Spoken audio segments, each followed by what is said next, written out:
নওগাঁর কালীতলা রোডে ট্র্যাক্টর নিয়ন্ত্রণ হারিয়ে বাড়িতে ধাক্কা দিয়ায় ৫ জন আহত হয়েছে। নওগাঁ থেকে সুবীর দাসের প্রতিবেদনে দেখুন বিস্তারিত। নওগাঁর কালীতলা খড়হাটি হাট নওগাঁ স্কুলের গেটের সঙ্গে লাগানো পাশের বাড়িতে আনুমানিক সকাল 7:30টায় একটি ধান বোঝাই ট্র্যাক্টর নিয়ন্ত্রণ হারিয়ে রাস্তার পাশের বাড়ির ঘর ভেঙে ঢুকে পড়ে। এতে ৫ জন আহত হয়। আহতদের উদ্ধার করে নওগাঁ সদর হাসপাতালে নেওয়া হয়েছে। একজনের অবস্থা গুরুতর।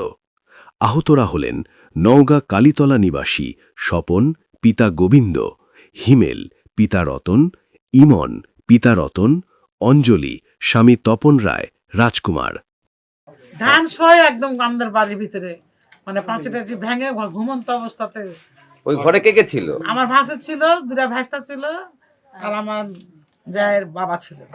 এখন তাদের কি পরিস্থিতি? এখন তাদের পরিস্থিতি, আমার ভাসুর অবস্থা গুরুতর খারাপ, আর দুটা ভাইস্তার আর ওদের বোঝা যাচ্ছে না, কিন্তু ব্যথা করছে, এক্সরে করছে।